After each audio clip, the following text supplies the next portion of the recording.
Well, hello, Miner fans. Thanks for joining us. Welcome to the UTEP Football Spring Kickoff Show as we come your way from the Larry K. Durham Center, just on the north side of the Sun Bowl Stadium. And for the next several minutes, we're going to talk about all that leads up to the start of UTEP spring football as the Miners kick off Dana Dimel's fourth season as the head coach with spring football beginning on Monday, March the 1st. We're going to have several guests over the next hour or so. We'll visit with UTEP Director of Athletics Jim Center, head coach Dana Dimel, the two new coordinators for UTEP football in 2020, Dave Warner, the offensive coordinator, Bradley Dale Pivoto, the new defensive coordinator for UTEP football, along with two outstanding minor student athletes and team captains, Justin Garrett on the offensive side and defensive end, Praise Amehule on the defensive side. And all of this to get you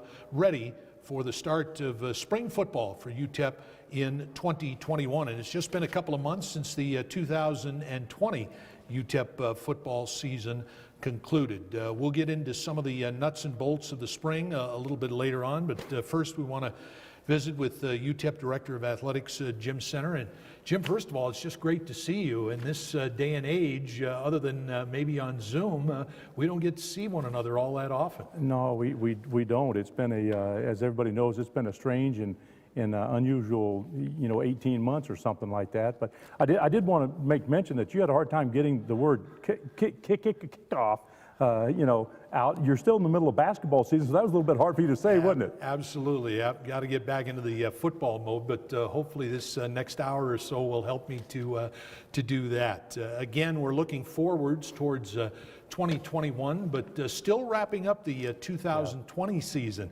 as it pertains to UTEP athletics. And as you look back on the 2020 season, I would imagine that no 2 days were absolutely alike for you, and just some challenges that you'd never faced before.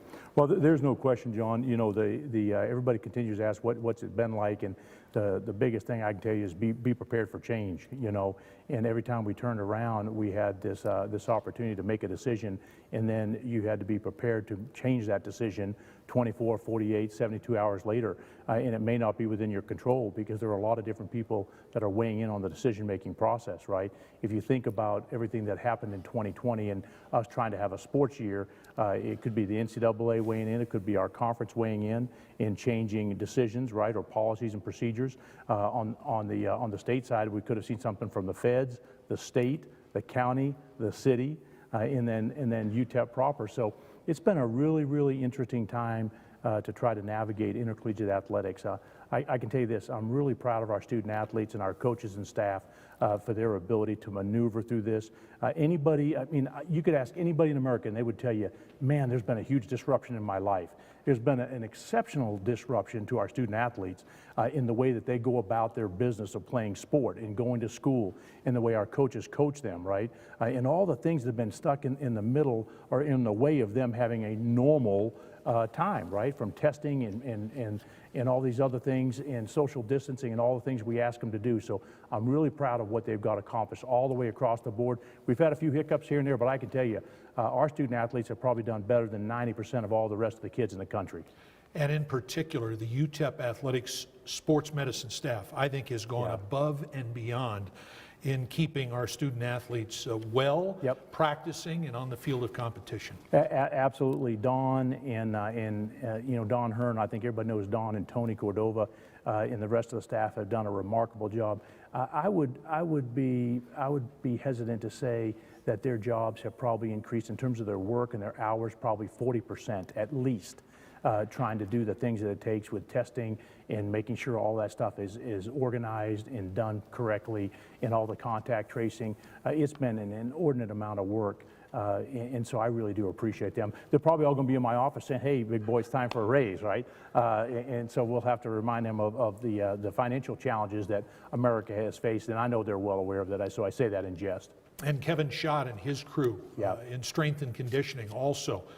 Safely being able to train and condition the student athletes and keeping them, again, healthy and well and able to compete. Yeah, no, that's right. And our strength conditioning staff is imperative to the great work that we do. And if you're gonna get better and get bigger, faster, stronger, the work that they do is really important. And you know, one of the things, most athletic departments are built on efficiency, getting a lot of guys in the weight room or gals in the weight room at one time, maximizing your space, maximizing the small windows of hours that you have to get kids worked out in between classes and practice. And Kevin and his staff have also had a lot of extra work trying to make that work, because all the groups have been basically diluted into much smaller pods, so that we have, you know, if anybody does get sick or get the virus, there's less effect on the team and the groups that they're with. Football season in particular, a huge challenge, simply as you look at the numbers involved. And the Miners managed to get 8 games in, although it was December the 11th or 12th when they played their final game of the year. It was. You know, I want to give a shout out. I'd be remiss if I didn't talk about Heather Wilson, our president, and the vision that she had right off the get-go in the commitment to intercollegiate athletics to test all of our student athletes. So the testing cost, I would say by the time we get done with the 21 spring semester, we will have had to spend probably close to $1.25 million, maybe $1.5 million in all testing costs. And right now we haven't had to pay any of that. Right, so that has been folded into the overall testing program that the university has done for all students, faculty, and staff on campus, which that's a godsend to us. It really is. I have some athletic director colleagues who have had to figure out how to pay for that themselves out of their budget. So Dr. Wilson has been phenomenal and really set us up for success in allowing our student athletes to have a sports season where otherwise we might have struggled trying to get that in. I can't imagine a university across the country that's had a better testing program for all of its campus population than UTEP has had. Yep. Dr. Wilson's vision has always been what role can we play in suppressing the virus and making sure that UTEP and our campus is the safest place that our faculty, staff, and our students can be. And our student athletes know, you know, they were coming back in June, and we were trying to figure out how all this was going to work, and they started working out, breaking into smaller pods, going to summer school, and getting through it. And so really, Dr. Wilson allowed athletics to kind of be the guinea pig, if you will, of how do we reintroduce students back to campus and our staff members, right, so that we're kind of the model, and we've been testing it. So I'm very, very appreciative of Dr. Wilson and the leadership on campus. So we got football and cross country in the fall. Everything else was pretty much pushed forward through the new year into the spring, and now you've got the challenges with all of the spring sports, plus those that were moved from the fall to the spring, certainly taxing the UTEP athletic staff. Yes, it has, and we're down a few bodies, so that makes it even more challenging. I was really appreciative that our coaches really understood the challenges that we were up against. In many of our sports, you know, that would have some type of a non-championship fall sport, the golf, soccer, or excuse me, softball, tennis, you know, they play some matches, but it's not for their championship. And so they lost all of those and really aren't making them up this spring. But the very fact that but they rolled with the punches, their kids continue to work out, and now we're having a spring season is really good. I'm encouraged because I think and I see the work that our young people did throughout the fall is going to pay dividends this spring as we get full into their sports seasons. What are you most excited about now that we're in the spring season and all the sports are underway? Wow, well, that's a tough question, John. Well, first of all, I'm really excited about it. I know we're having our football kickoff today and getting going, but I'm really excited about where I see our football program headed. We were so close to turning the corner in so many different ways this last year. I'm really excited to watch us have a spring football, right? And it's weird because we know there's some other programs around America that are actually having their spring season this spring, right? We're going to be having our regular spring football, and so now we're going to be in that mode and really be looking ahead, being forward thinking about the future and getting ready for next season. So I'm really excited about that for this spring. Obviously, all of our kids, the very fact that they're competing, there's probably, on any given week, I could tell you there's probably 20 men's basketball programs that are not competing in this week because of contact tracing, right? I'm just talking about any given week. And you just see it's a rolling number. You know, programs are going in and going out of it. And we've had a couple of those for basketball. The fact that we're still in the game and we're still competing is awesome, right? I mean, we've got some really good things happening. You know, shout out to Kevin Baker in women's basketball. They're having a terrific season, and our men's basketball program is learning and emerging, and they're growing, right? And so we're excited about getting in the tournament with them. Obviously, we've got our men's and women's golf have started competing already, and then softball has gotten started. We've got soccer has started. Volleyball's had a couple of really good matches. I'm excited to watch our volleyball program and the great work that Ben Wallace and his staff have done, because I think that we're going to see some really good dividends and see some growth in our program there.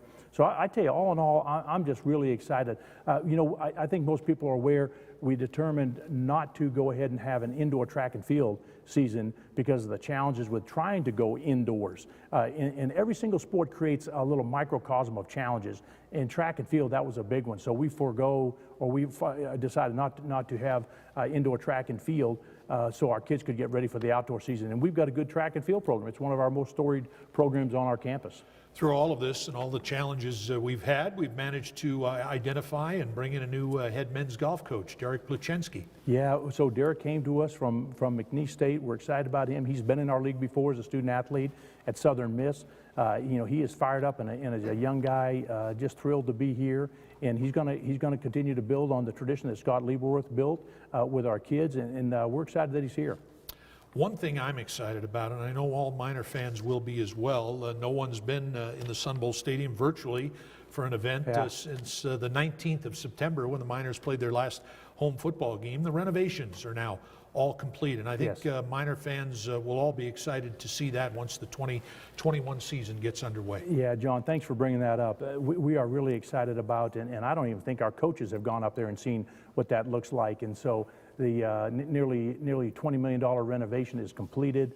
Obviously, the COVID virus and all things related to those events slowed down some elements of that project, particularly the indoor club seating and some of those kinds of things. But if you went over there right now, most people, when they come up there and they get off the elevator, go, wow, this is beautiful. It looks really nice. So we're going to have that all set up and ready to go for the spring football event that we'll have on, I believe it's April the 9th. And that's going to be more of an open house sort of effect, so people can really touch it and feel it and see it, and which will be a great opportunity. You know, we intend to have a select a seat event at that time, so people can go, wow, those 2 seats are open. Who do I need to talk to about getting those seats? So we want to sell that thing out and really have a dynamic, environment in there. Well, I'm kind of partial to the outdoor loge and club seating myself. That has been very, very popular, and people are really enjoying being out there in their 4- and 6-person loge boxes, and we still have a couple of those left, but it's going to be a really special place. We're taking deposits now for new UTEP football season tickets, renewing existing season tickets through the 2nd of April.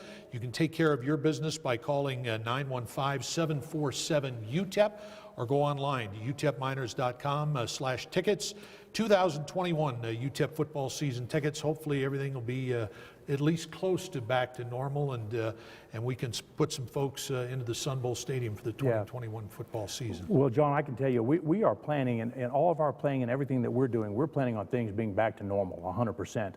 And so our goal is to put as many bodies in this Sun Bowl Stadium next fall for our football team. We've got a really good conference, or I should say, a really good schedule, right? So we've got Bethune-Cookman coming in. We've got New Mexico here. We're on the road, obviously, at NMSU and then at Boise State. But we really like the way our schedule lines up, and we intend to put 20,000 in here every single game and build upon this and give our team a home field advantage.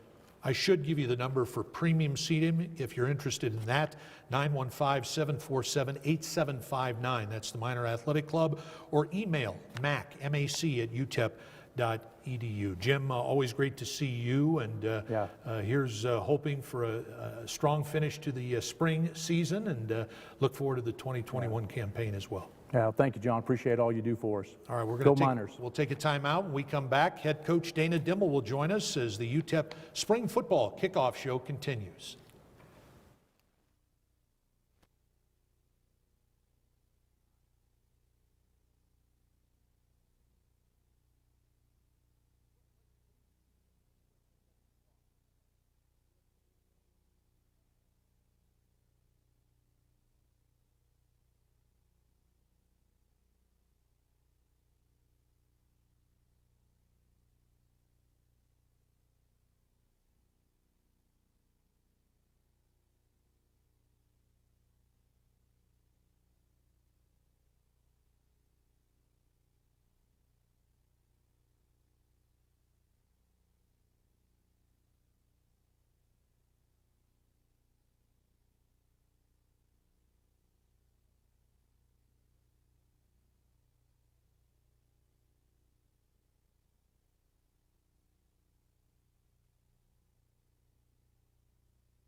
Welcome back to the UTEP football spring kickoff show as the Miners get set to begin their spring drills this coming Monday, March the 1st. And want to remind you at any time during any of the segments, if you'd like to question our guest at that particular time, just go to the comments section at the bottom of your screen and we'll be happy to pass along your question to our particular guest. Delighted to have head Miner football coach Dana Dimmel with us. So this is just like doing one of our radio shows, except with a video element added in. I missed you, Tish. Nice to be back with you. How are you? I'm good, buddy. Good. Good. It's only been, what, 2.5 months since the Miners walked off the field in Denton, Texas to close out what was highly unusual, the 2020 football season. As you look back, how did we get through it? Yeah, what a strain on everybody, you know, but a lot of good work, as Jim had mentioned. So much strong work from all of our support staff through the administration down to the trainers, coaches. Everybody just hung in there. Players did an outstanding job of staying in our bubble and staying healthy and allowed us to get a lot of football in. You know, I was so impressed with your kids on that December date in Denton, Texas. It was the Miners' first game in a month. The previous 3 games had all been canceled. Everyone was ready for the season pretty much to come to an end. Sure. And your kids took that thing right down to the bitter end. Yeah, really, you know, as you look back at the season and all the struggles that we went through, you know, fighting the COVID, to get ourselves within 3 points of going to a bowl game was really a tribute to the football team. We obviously felt like we had a much better football team than the schedule allowed us to show. We lost a lot of important home games that got us a lot of momentum through the season and a bunch of wins, you know, and we feel like that was very easily a 7-8 win season there laying in front of us after the 3-1 start, and it got disrupted a little bit, but the kids stayed in there and fought and did a great job. And like you said, that last ball game was really an exciting game to be a part of, and a lot of guys stepped up and showed us they can do some things in the future. In all the many years that you've coached football at this level, was 2020 the most challenging year? Oh, by far. Yeah, by far. It was just, you know, really a challenge is a great word for what we went through, but I think our team grew. I think our team saw, you know, how really close we are. We're really not close, we're there, and now we just need to continue to improve and to learn how to walk into a football game and expect to win each and every Saturday, and that's the big challenge for us this season. Of course, immediately as the 2020 season came to an end, late as it did,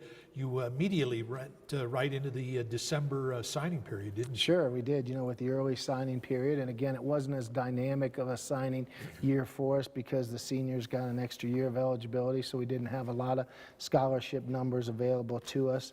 You know, right now we've still saved a few scholarships to tweak our roster. We felt like we made some additions to the roster throughout signing period. As far as young guys go, we're really excited about those guys coming into the program, but also some graduate transfers and some junior college transfers that have just touched the spots we really felt like we had to tweak a little bit to take our program to that next level. So we feel like we're in really good position, and we're still looking for, you know, a couple guys here even in late May that we'll bring into the program as well. You signed a quarterback out of the junior college ranks in December. Tell us about big Kevin Hurley. Yeah, you know, obviously we're so looking forward to what Kevin's going to do for us. He's a big athletic quarterback. You know, as you look across the quarterbacks that are having success, whether it's college football or the NFL, being an athlete's a huge part of the equation, and so we feel like Kevin has those traits, you know, and now it's all going to be how fast can he absorb the learning curve, you know, of learning our offense and how quickly he can get involved with that. And that starts here,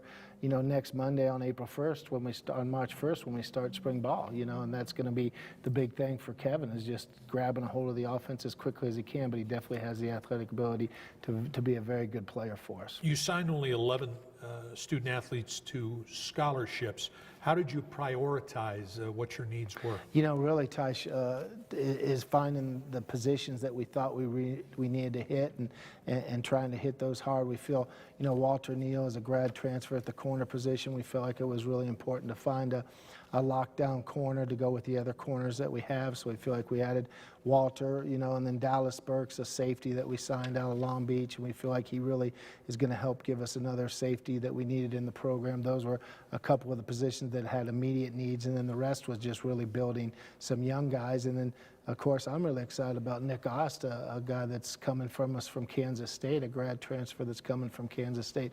Just like Walt, he was the backup quarterback for Kansas State and did a really nice job, but he's a heck of an athlete, and we plan on using him as a flex Y right now.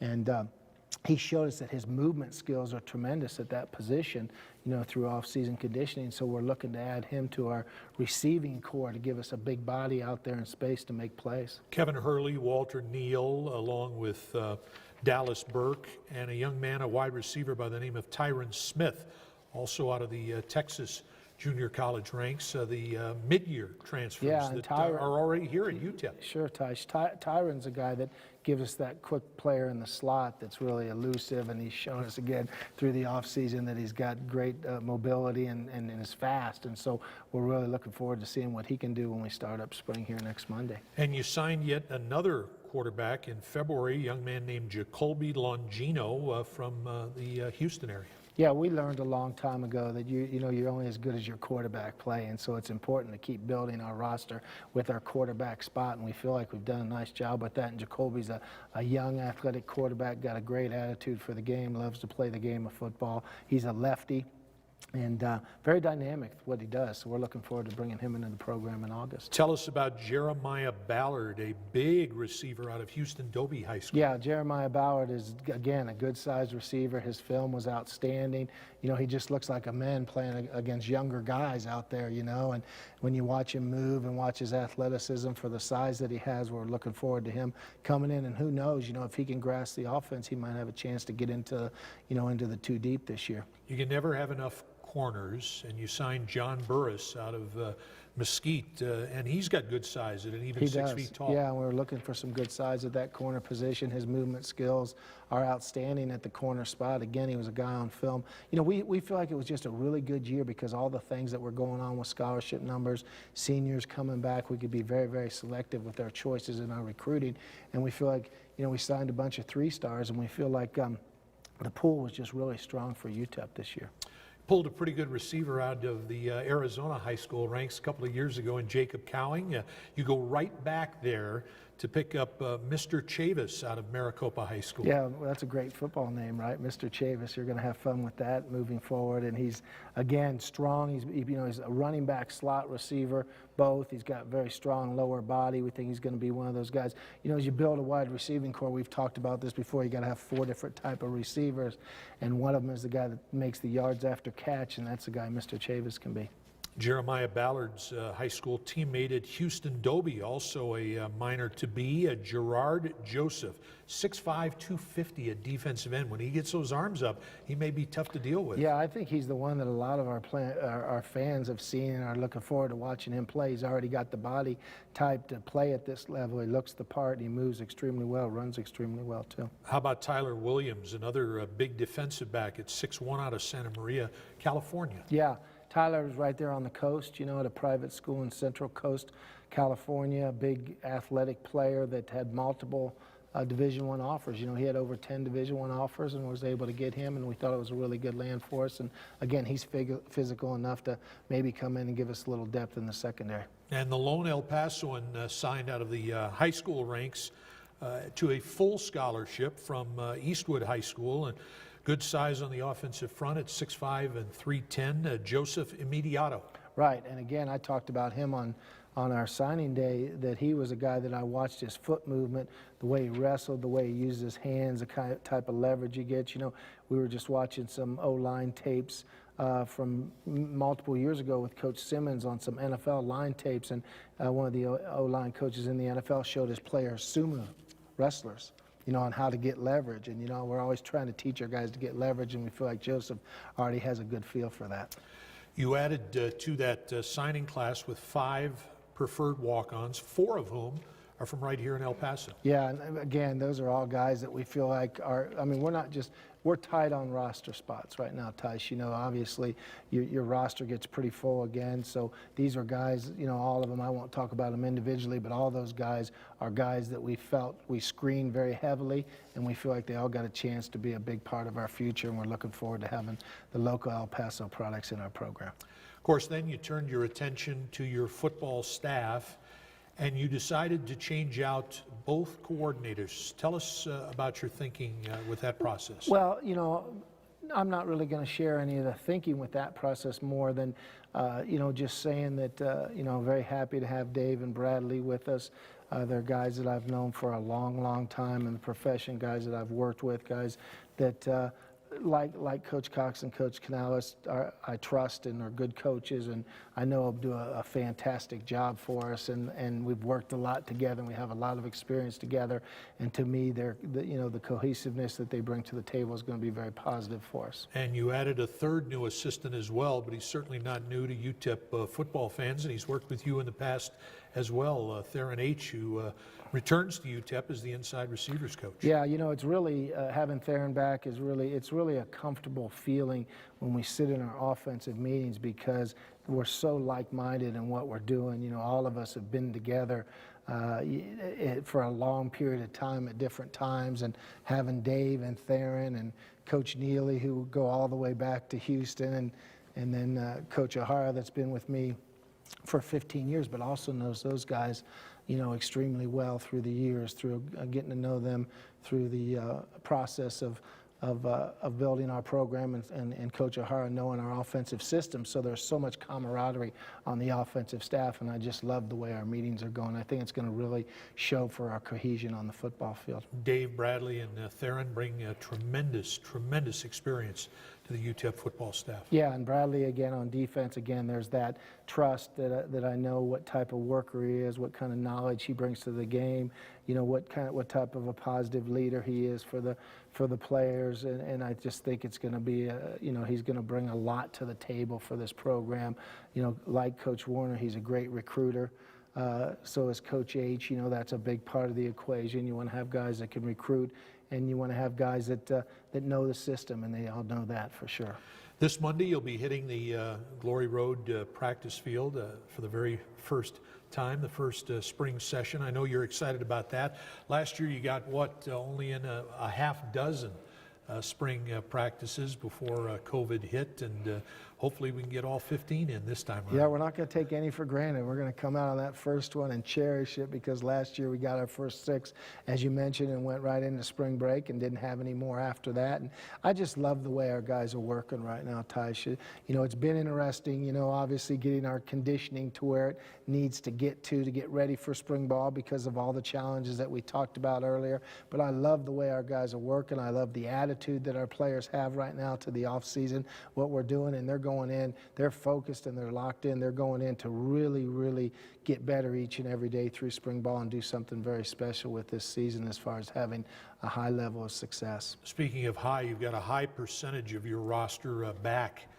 in 2021. How will that change how you go about spring drills this year? Well, it'll change, because what we're going to do is we're going to put a lot of emphasis, obviously, on getting our starting 22 better. Okay, that's obviously huge for us. But we're also going to really put some emphasis on trying to get our backups better, you know, and really focus on some backup positions. You know, to me, you and I have talked about this a bunch. It's so critical to have depth across your football team, and head coaches don't do anything. You know, we don't think about our starter any more than we think about the 2 and the 3/2 that's trying to push to become a 2, because that's where we wrap our mind around every player that's on our roster and how they can develop.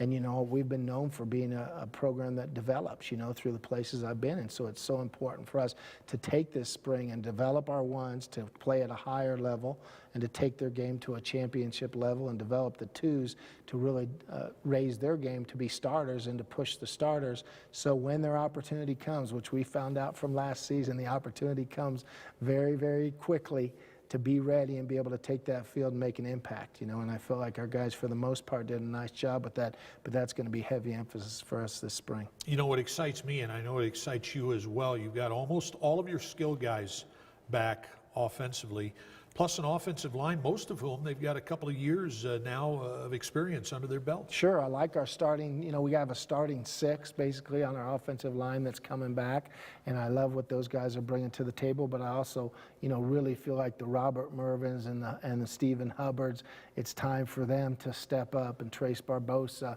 and Ian James, one of our young freshmen, you know, to step up and do some really good things for us to add to what I'm talking about, the depth there.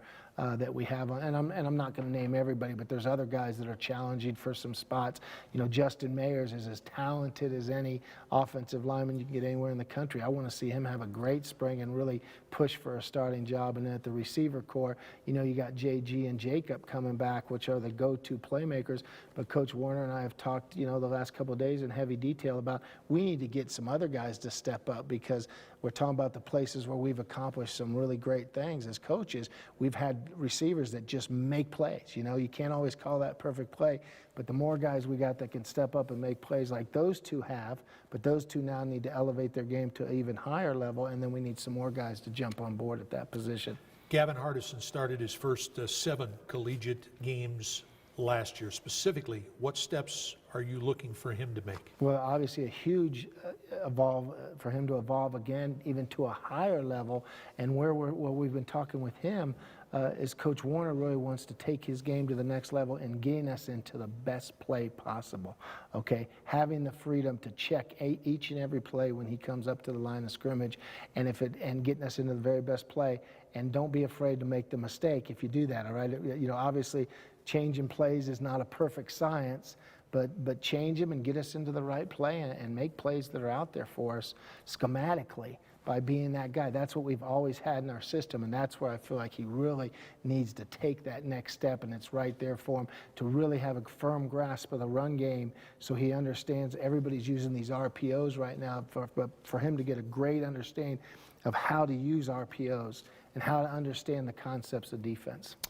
Defensively, the Miners took such huge strides, I thought, in 2020, particularly up front. And you've got Keenan Stewart coming back, you've got Kelton Moss coming back, and of course, Praise Mehule, who we'll talk to a little bit later on.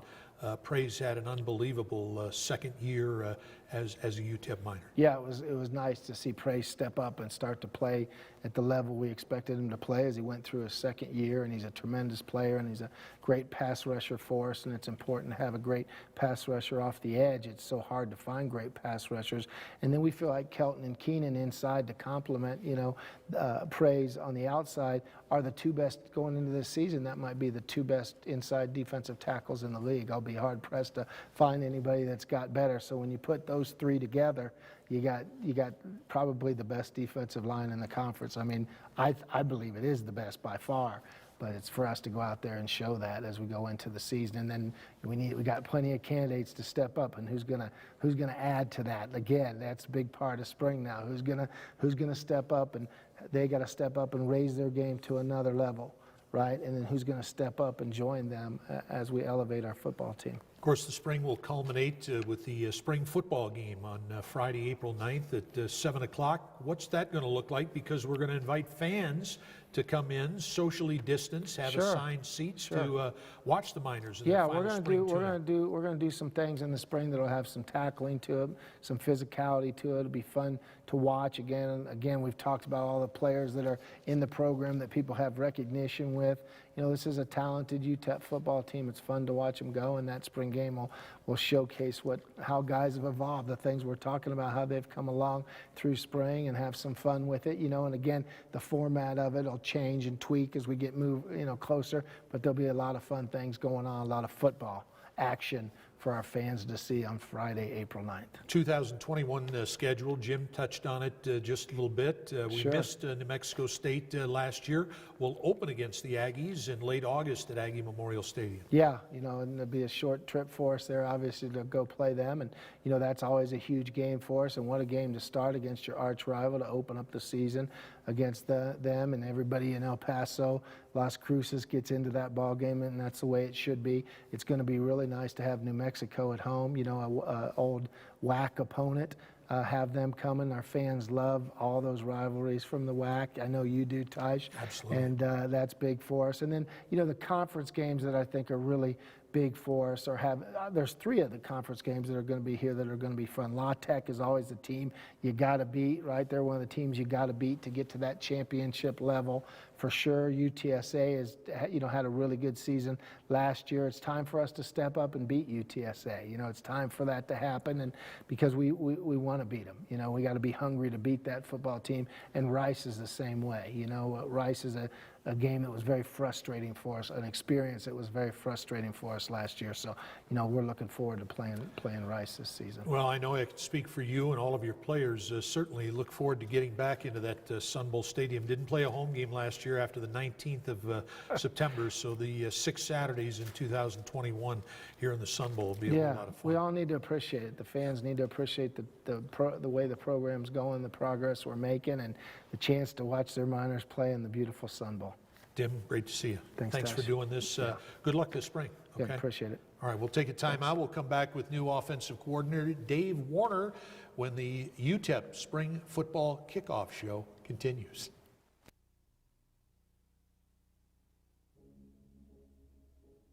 One word to describe the 2020 season?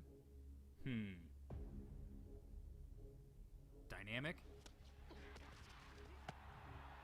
Catch it, yes! It is caught! No. Airstrike? Hardison looks to his left side. He steps. He's taking a shot up the right throw. He's lofting it up the sidelines. Got Cooper out there. He caught it! Maybe. Bold?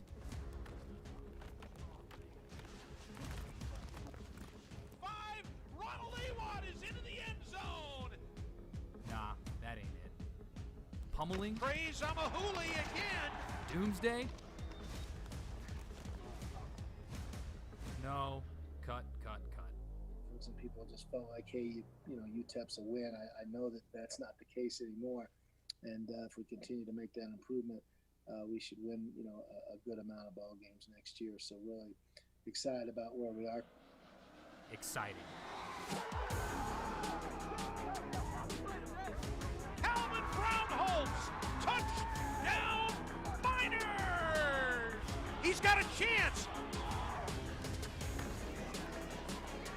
Left to the end zone to Cowing. Great adjustment by Cowing. He's got it in the end zone. And it's caught by Justin Garrett.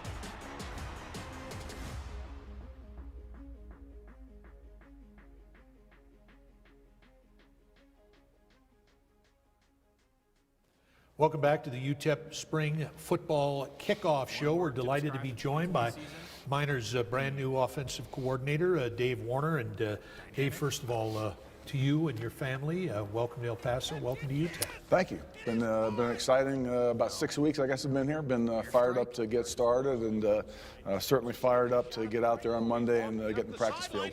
As long as you've been coaching, what's the feeling when you take a new job, as you've done here at UTEP this year? I'm coming from a place where I was at for 13 years, so that's sort of unheard of. So, you sort of get comfortable in a place like that. So that makes this even more exciting for me. I was ready for a change. I was out of it somewhat last year during the football season. So what I'm getting ready to step into has just gotten me crawling up the walls. I can't wait to get out there. If you were going to pick a year to be out of coaching, 2020 was the year. Yeah, one bad to spend a little family time. Speaking of your family, tell us about your family. My wife, Leanne, is probably one of the best football wives I guess I could ever ask for. She's as big a fan as anybody out there. She's really into the football and enjoys being a part of it. I have a daughter who's married, 30-year-old Alex Vokes. She's married to actually Ryan Vokes, who no longer is, but was the videographer at Nebraska football. So still football part of the family right there. And then I got a 16-year-old son who's just finishing up basketball season back in Greensboro, Georgia. You mentioned your last stop for 13 years in the Big Ten Conference at Michigan State University. What a treat that had to be. It was. It was a good run. Obviously, we had a lot of success there. Built a program that was sort of middle of the road, and had a lot of great years there. Worked with a lot of good people. So it was very, very rewarding. But like I said, it's on to bigger and better things. What's that like, coaching in the Big Ten? You also coach in the Big 8, Big 12 at the University of Kansas. Coaching is coaching, but talk about the opportunity to coach in the Power 5 leagues. Yeah, I mean that's exciting. I mean every game is a challenge without a doubt. I mean every game is a game that you have to be ready for, because you can win or lose against anybody you're playing against. You know, I've been in that atmosphere before. Probably the biggest thing, though, is you're under a microscope. You know, I mean, you are expected to excel each and every week, and if you don't, you're going to hear about it.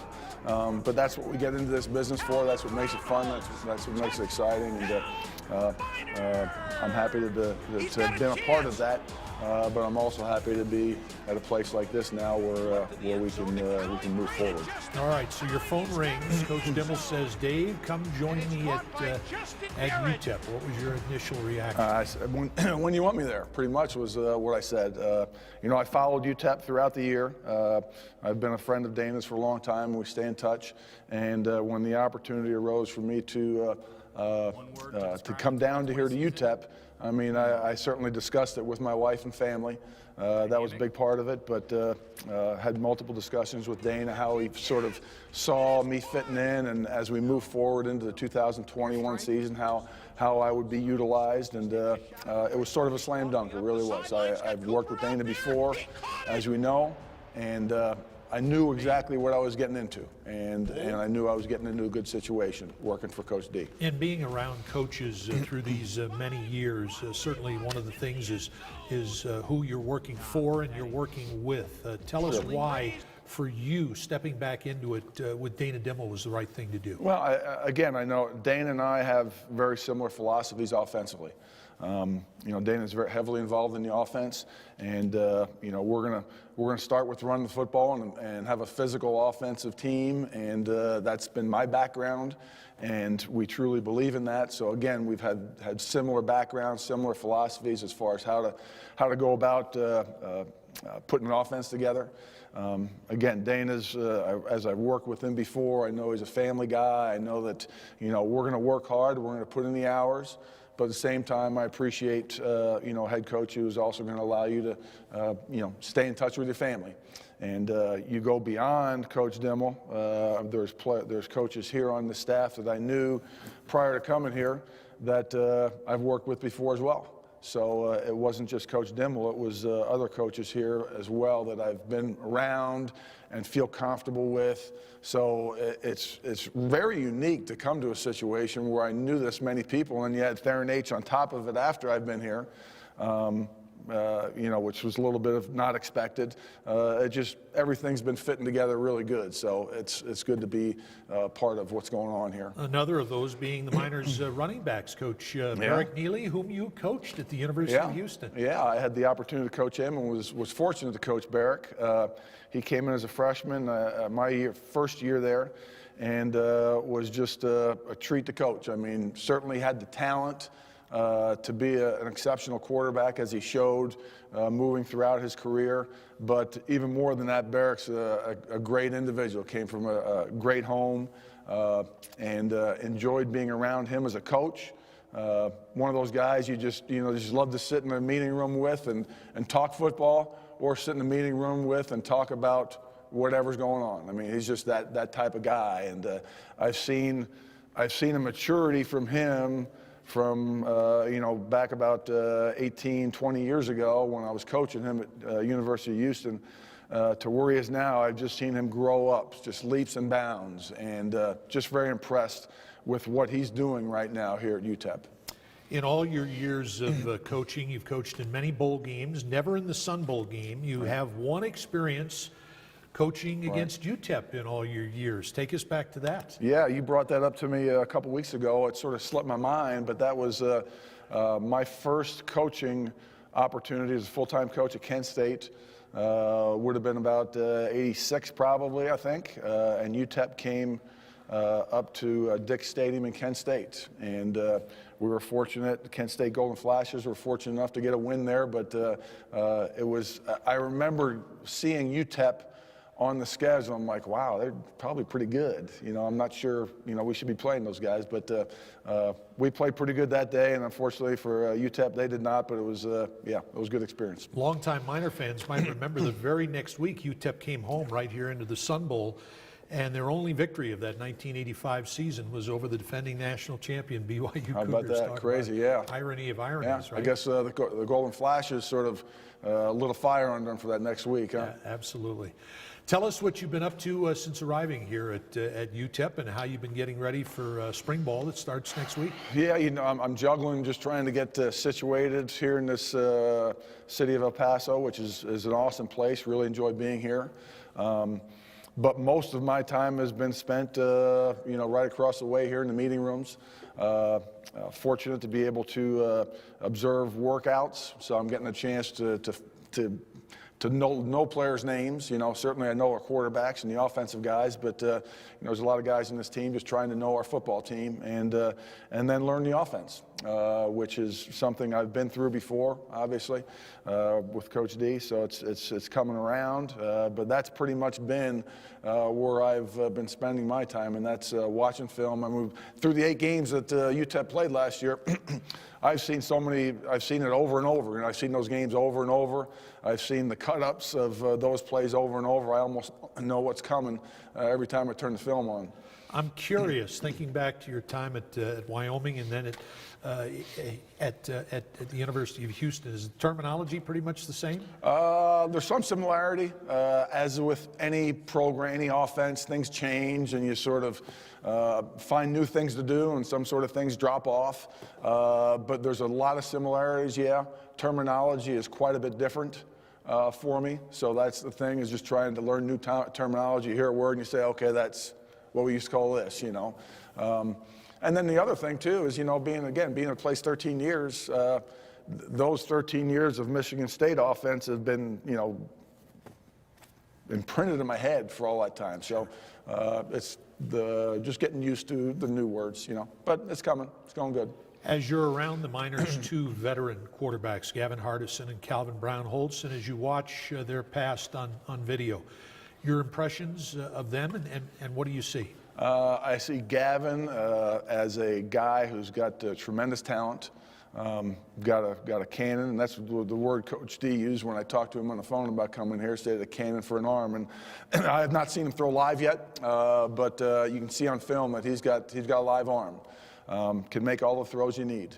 And sitting in some meetings with him, you can see he's got a good grasp of the offense. As Coach D alluded to, we want to take that to the next level. But I think he's the type of kid that is going to work towards that. He's going to spend the time necessary that quarterbacks need to spend to work to not just understand the offense, but understand how to use that offense to attack each and every defense that he's facing. So I certainly see him making a lot of strides this spring, and hopefully the UTEP faithful can see him making those strides throughout 2021. What are your priorities when the Miners step on Glory Field for the first of 15 workouts next week? Well, I think first and foremost, again, we want to show that we're going to be a physical offense. And that starts with running the football. We've got a great stable of running backs that we can hand the ball off to, and we've got an experienced offensive line that have shown they can move some people up front. So I'm excited about that, getting that physical element and running the football, because when you can do that, then your play action pass, you know, all the other facets of your offense become that much more easy. So that's first and foremost. You know, we probably turned the ball over a little bit too much last year. We were turning it over 15 times in 8 games, which is unacceptable. So we got to get that cleaned up. Had a couple too many penalties probably. And then it just comes down to the last thing I'm going to talk to our offense about is, as I watch film, I see talent, I see ability far beyond of what was achieved in 2020. I think that we can be pretty darn good. So I want our offense to understand we can be explosive as we want to be based on our talent, on our receivers. I mean, those guys can be as good as they want to be. Our running backs, quarterbacks, everybody on our offense, I see talent there, and I just want our guys to understand that we can take this thing to the next level. So don't doubt yourself. We can get it done. Coach Dave Warner, welcome to El Paso. Welcome to UTEP. Thank you for doing this. Good luck this spring, and look forward to seeing the Miners take the field when the 2021 season gets It's going to be underway. fun. Thanks for having me, John. All right, we'll take another timeout. We'll come back with new defensive coordinator Bradley Dale Pivito as the UTEP Spring Football Kickoff Show continues.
Welcome back to the UTEP Football Spring Kickoff Show as the Miners get set to open spring drills next Monday over at Glory Field in advance of the 2021 football season. We're joined by the Miners' new defensive coordinator, Bradley Dale Pivito. Did I get that right? You got it right. You nailed it. Well, welcome to El Paso. Welcome to UTEP. Proud to be here. Well, let's start with your family. Tell us about your family.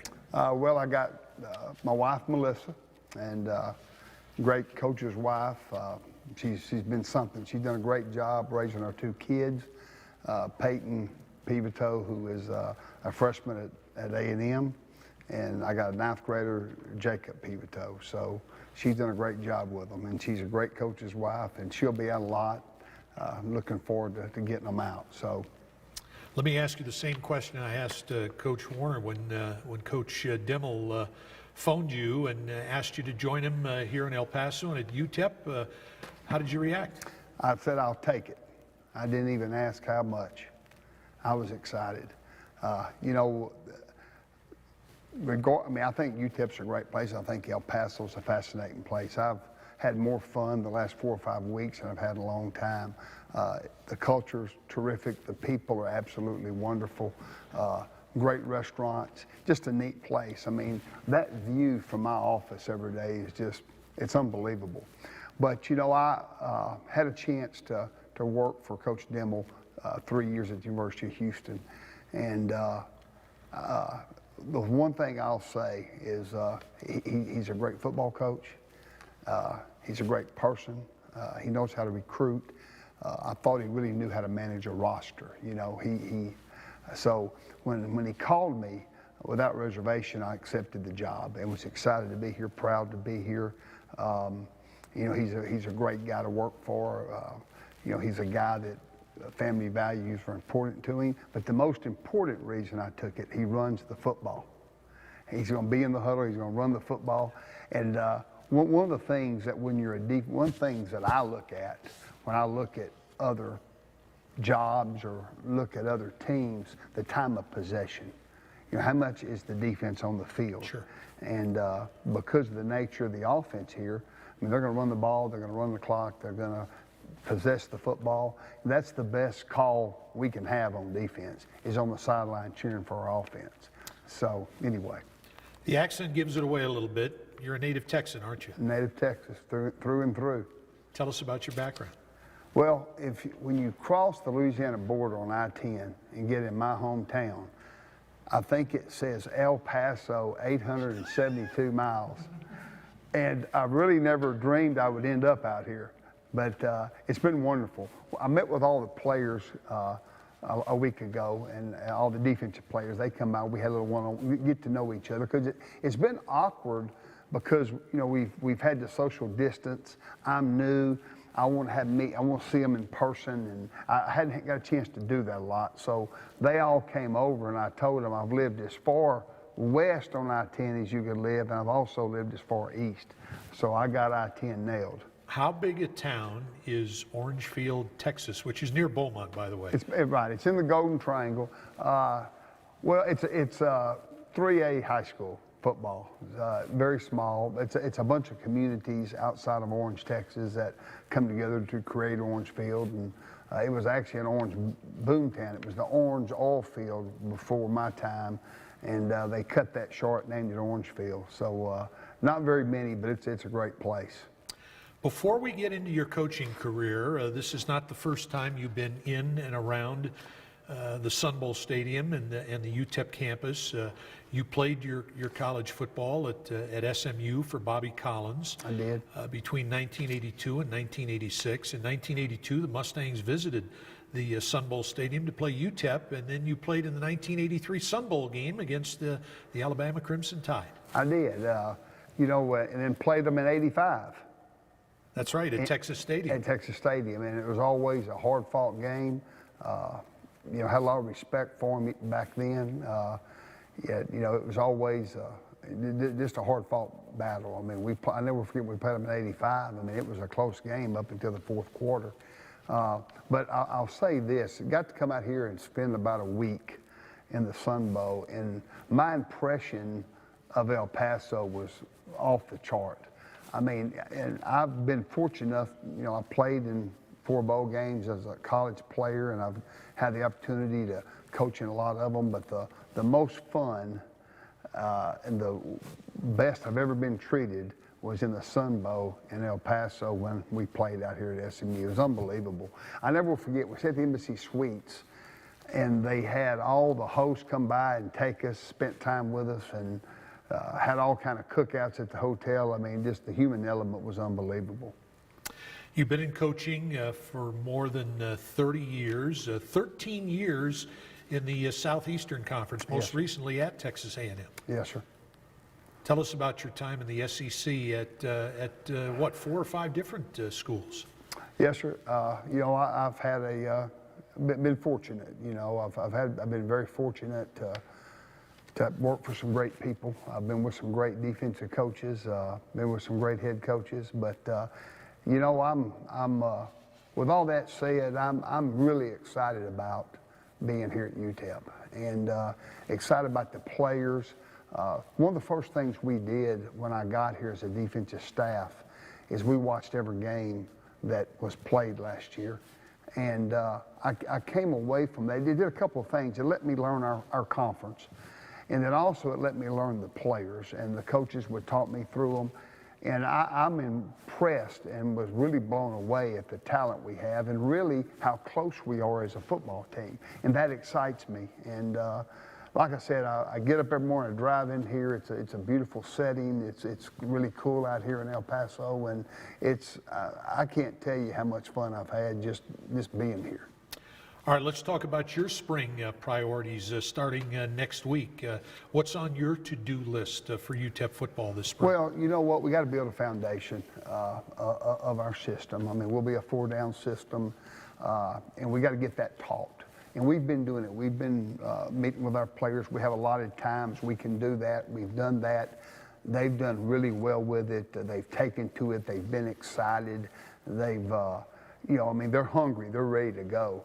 So to get our system taught, and we're gonna go slow with it. I mean, we want to build a great foundation with teach them the system, have a lot of concepts that carry over with our calls, and just really teach them fundamentals and techniques, and make sure the first couple of weeks we build a really great base of what we're trying to get accomplished, and then build on that from there.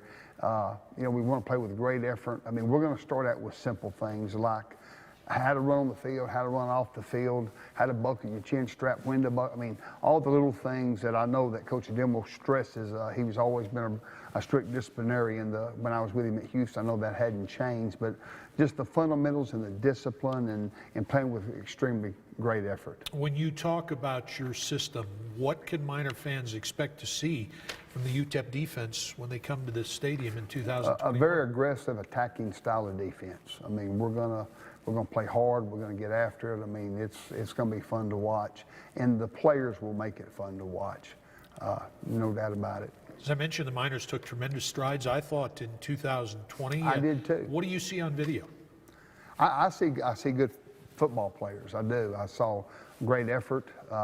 We were in a lot of games. I thought there was a couple of games, the Louisiana Tech game, the North Texas game. We're right in it up until the end, and so I was excited about that. I mean, this team was very close to being bowl eligible.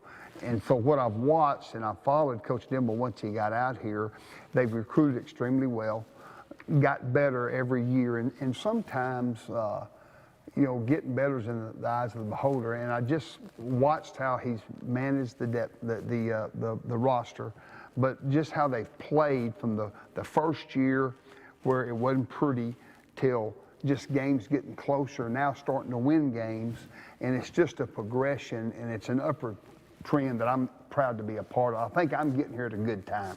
How much does it start with creating havoc up front? A lot. I can tell you this, if you don't have defensive linemen, you don't have a chance on defense. We have them. When I've met them, like I said, I was here, and the one thing that we've done a good job of as a staff, we go out and watch them work. So I've got to see them work, got to see them run, got to see them move. And I'm excited because we have good-looking guys that can move. And when you have D linemen, you have a chance. If you don't have D linemen, you don't have a chance. So we have a chance to be a really good defense, but it's going to take a lot of work. I mean, it's not easy. It's never easy, but it's going to be a lot of fun. I love the process. I love coming here. I love the defensive staff room. We got a great defensive staff. Coach Dimble's as good as there is in the country to work for. We got good. What I'm excited about, our players on defense are hungry.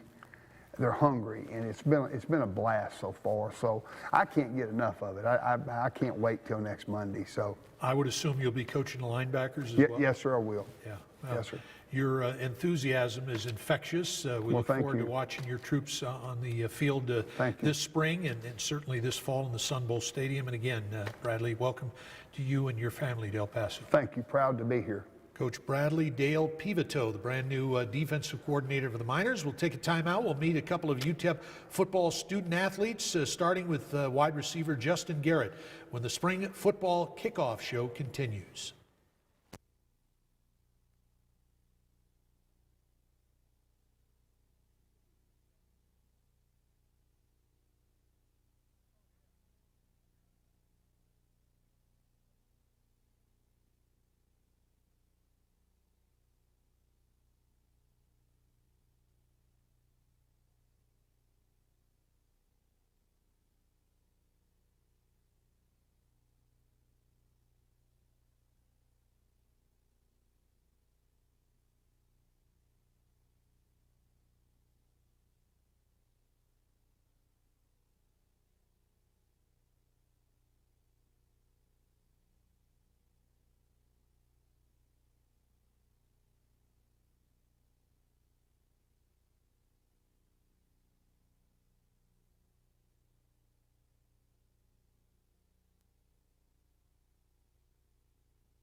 Welcome back to the UTEP football spring kickoff show, and we're delighted to be joined by one of the Miners' team captains and one of the very few actual seniors on the UTEP football roster. Only about a dozen or so seniors will play for the Miners in 2020, and delighted that one of them is Justin Garrett, who will be in his third year as a UTEP football wide receiver. And the first question I got to ask you You know, we knew you as number 17. Last year you wore Luke Laufenberg's number 2. What number will Justin Garrett be wearing in 2021? I'm going to continue to wear number 2 to honor Luke and just to continue to play hard and just make sure that his legacy forever lives on at UTEP. Talk about what that meant to you this past year. To me, it meant a lot. It was a big responsibility for me to wear the number and not only just wear the number, but to put his last name on the back as well. So it just gives me extra motivation for when I play that it's always bigger than myself. So just doing that, I have to give it my all every play, and I know that his family is watching and my family is watching, the fans are watching, so it's always bigger than myself. With it, of course, again, comes a relationship with the entire Laufenberg family, including his father, Babe. Talk about the relationship you have with them. The relationship with Babe is phenomenal. It's endless support from Babe. I always know before every game and at the end of every game, I'm going to get a text from Babe if he's not there. And that just means a lot that he continues to support our program, and he started a foundation to improve our program as well, and just to ensure that our legacy and UTEP forever is going to be in a better position. Last time we saw you and your teammates in action was the final game of the season in Denton, Texas last December, and at the very same time, you were graduating, weren't you? Congratulations. Yes, sir. Thank you. Yes, I had the opportunity to graduate, and that all goes back to Coach Dimmel and just him giving me the opportunity to come here and change my life and just further my education. Talk about what having your degree means to you. Having a degree means everything to me. To be the first male from my family to obtain a college degree means so much, and with the extra year that COVID has given me, I have an extra year to obtain a master's degree, which goes so much further. So it's just a blessing to be here. Do you think about what it'll be like to play as a graduate student this next year? Yeah, it's actually, it's crazy to think about. I'm actually really an old guy on the team. I mean, I've been here as long as Coach Dimmel, so it's just, I have a lot of experience under my belt, and I'm really an older guy.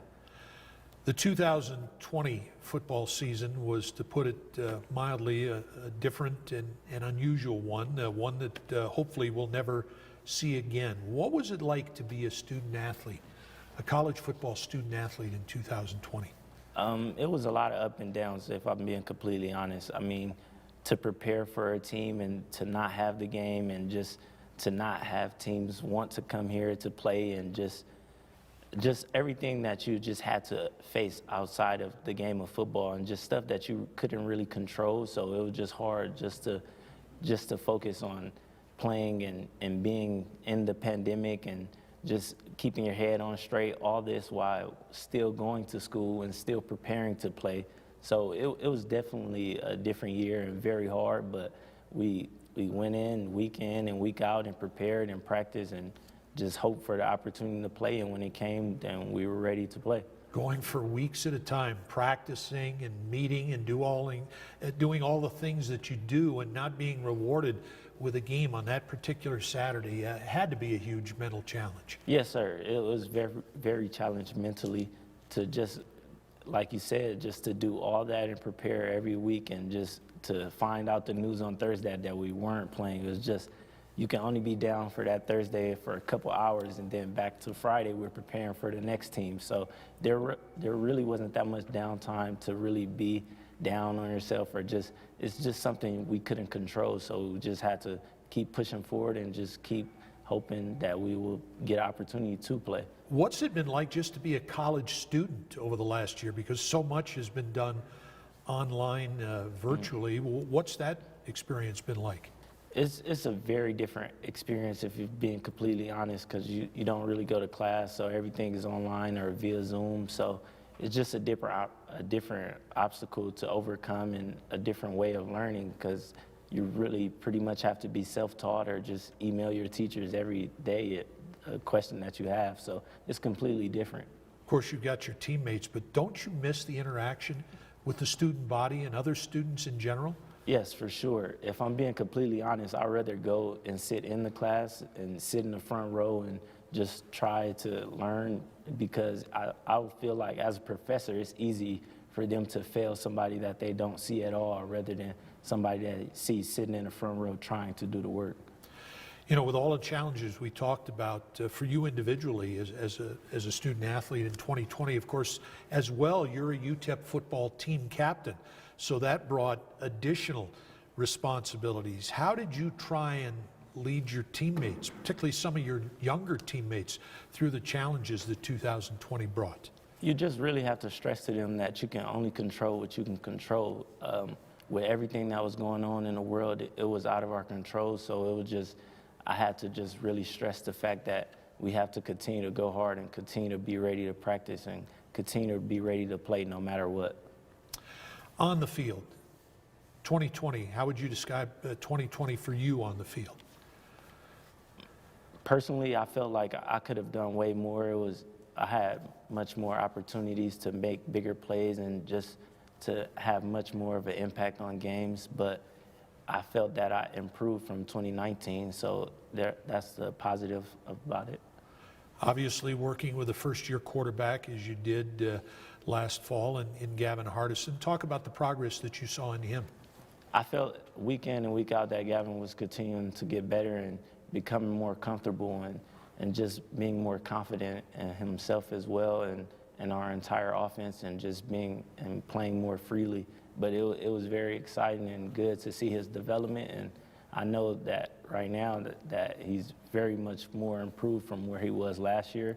So I'm ready for the spring and ready for the upcoming season. What kind of work have you and the other receivers on your own time done with Gavin during this offseason so far? Well, we just hit the ground running. Since everybody has been back, we have been throwing on our own and just organizing our own practices and developing the chemistry right now, because as Coach Dimmel and Coach Warner has stated, it's really all up to us and us making the plays. So the sooner we start, the better it'll be for us. You and Jacob Cowing make up a pretty good receiving duo for the Miners. I know the two of you are pretty tight. Talk about your relationship with him. Yeah, me and Jacob are very tight, and he pushes me and I pushes him, and we're just trying to get better each and every day, week in and week out. And me and him talked after the season, and there were many opportunities where we got to get yards after catch and just be more explosive and make bigger plays, because we felt like there were times where we would just catch the ball and get tackled right away, but that's not going to get us to a 1,000-yard season or just improve our offense. So we just got to be more explosive and just create bigger plays. You were voted by the league's coaches, honorable mention All-Conference USA, not at just one position, wide receiver, but as a punt returner as well. Yes, sir, but I'm never really satisfied. I mean, honorable mention is pretty much just like I don't even know how to describe it. I mean, it's a blessing to be recognized, but I'm not really satisfied with that. Me personally, I want to be All-American, and that's something I want to continue to work at and continue to strive for, but it's a blessing to even be recognized. Team and personal goals for 2021. To win a conference championship and to win a bowl game. And personally, like I just said, I want to be All-American and be the best player I can be. And it is my last year here, and I just want to leave a legacy that every single day I'm a guy that came in ready to work. How much fun will it be to get it back out on that Sun Bowl field It'll this be fall? so much fun. Like, if you really think about it, we only played 2 home games last year, and the remainder of our season was on the road. And it came to a point in the season where we pretty much knew we were never going to play a home game again. So it'll be amazing just to play in front of our fans and to have our family and friends in the Sun Bowl, new stadium. It means a lot. Team captain, Justin Garrett. Yes, Thank sir. you, my friend, and we look forward to seeing you and your teammates out on that field Yes, sir. come this September. Thank you. Yes, sir. Thank you for having me, sir. Justin Garrett. We'll take a timeout. We'll come back. We'll switch to the defensive side of things and visit with defensive end Praise Amehule when the spring football kickoff show continues.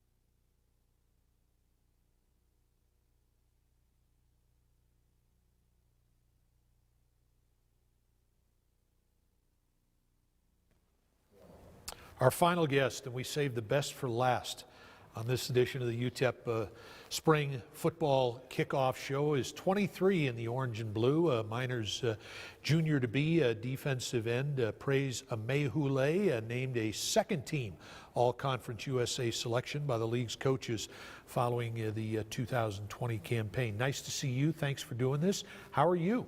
I'm doing pretty good. How you doing, John? I'm doing fine, and it's been a couple of months since we last saw you and your teammates on the field in Denton to close out the 2020 season. Tell us what you've been up to since then. Just trying to get better for next season. Just been working out with Coach Shad, running, trying to get in great shape, and also trying to get some weight on. Because right now I'm 248, but Coach Demo told me if I'm not 250, I won't play this next season. So I'm trying to get a couple pounds, just eat up and just work out. Try to get bigger, stronger, and faster for the next season. Will you be quite as quick as you were at the weight you played at last year at 250? Absolutely. Yes, sir, I will. Yeah. How would you describe the 2020 season that you had individually? In one word, I would say adventure. Because it was really an adventure because you didn't know what was going to happen. We would wake up one morning, like literally on a Friday morning, and we would go on Twitter and you would see like, oh, the game versus UTEP has been canceled. I was like, oh man, that's a bummer. But you can't really, like JG said, you can't really control this kind of stuff. So you gotta just keep put our head down, just keep barreling through the storm. It was just crazy. But I'm just thankful to play with my brothers. Every day. Go out there and play with the guys out there. That we've really bonded as a team. Because I came in high as a freshman. It's just a lot of guys. You've seen a lot of great players leave and come in. So it's just been a crazy year. Like the whole 2020 season has just been a crazy year, but it was also an adventure for me. And of course, you were in a leadership position as well as JG, being a team captain. So obviously, with all the stops and starts, you had to be there for your teammates. Absolutely, I did, Coach. It wasn't really easy, but it was something that needs to be done. Like I said, I'm a young guy, but age doesn't really matter at this point. You gotta, the coach said you gotta step up and lead the team. You have to step up. It doesn't matter. Or maybe I'm not even 21 yet. I'm not even legal to go out there and get something. You just got to come out there and just lead your team to whatever's in front of you, whatever battle it is, whatever war it is. You got to come out there and lead your team to victory. That's what we got to do. On the field, how did you feel about your play in 2020? On the field, felt like God was out there with me. Just every play out there, it wasn't easy. Sometimes I was cramping a lot.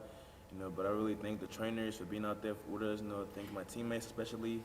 Pushing me, times when I was tired, times when it was a long series, just on the field, it was a lot of mixed emotions out there, There was a lot of games, like you said, a lot of closed ball games that we should have had, that we didn't have, but we can't really dwell on the past. But on the field, I felt great to be out there with my teammates, and just go out there and give it all I had. Tell us how you've grown as a player since you first arrived as a young freshman here at UTEP. It's been like I said, it's really been an adventure because I was just this little scrawny kid, and I wasn't as big as I am right now. But just thanks to great coaching, great teammates, great strength staff, and great trainers. I've really grown both mentally, physically, and just being able to apply that on the field. So I'm really thankful of the strides I've made as a player. But I've really grown a lot, and there's still a lot more to go in the future.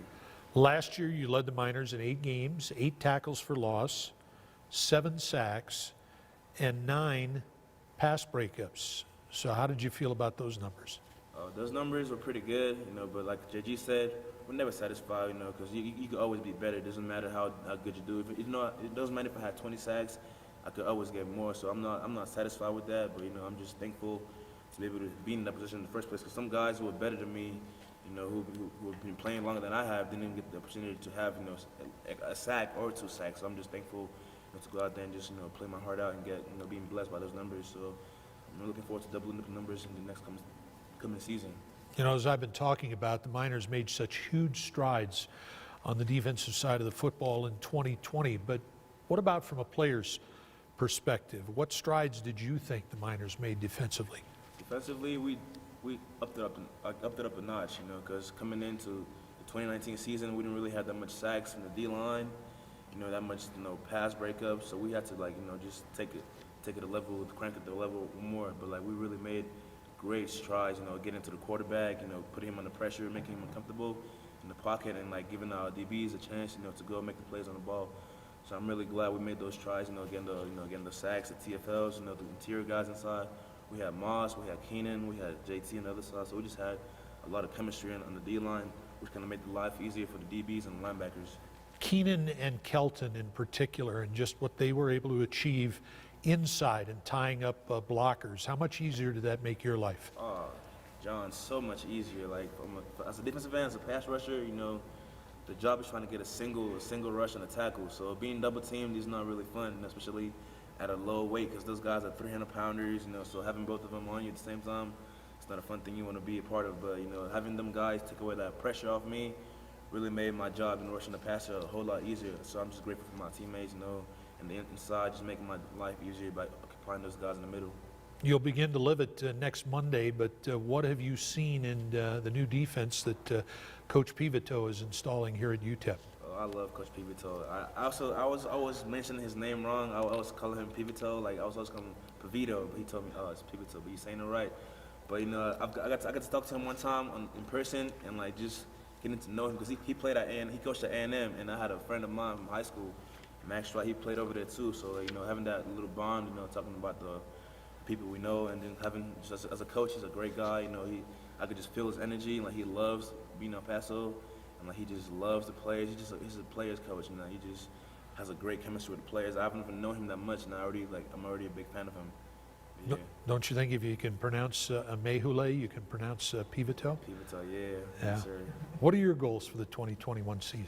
Goals, take the team all the way to the Conference USA Championship, sir. That's always been my goal, to go to a bowl game. Like Coach Duma said, like the other coach talked about, it's just a great feeling, you know, because the work we put in day out, you know, to see it finally pay off, you know, going to a bowl game, and just having your teammates who you guys have suffered and like, you know, just battled through, like, you know, numerous obstacles, and just being able to like enjoy that feeling of, you know, okay, we did it, we made it this far, let's go out there, let's get this bowl game, let's get this ring, like the one you have on your finger right now. So just to go to a championship and just go to a bowl game and just have a great season for the Miners.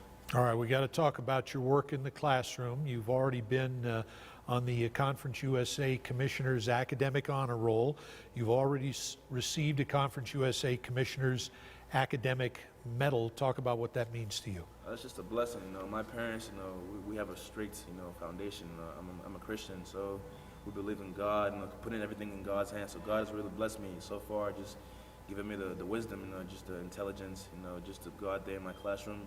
Because being a student athlete is not easy. You know, you have football, you're tired, and you have to go back to home, go to your computer, get on your laptop, you know, log into your classes and do your homework. So it's not really easy. So having that strength, having that extra push to go out there, it's just really been a good thing. You know, it's also make my parents proud, because I know they really want me to focus on my education, you know, as well as my love for football. So it's just been a blessing to be able to give my father and my mother that, oh, like, Mama, I made it, you know, this is what you get for giving me a good life, you know, for bringing me to America and, like, showing me the ways of success. So I'm really happy to have that, to go back home and show my parents, to make them proud of me.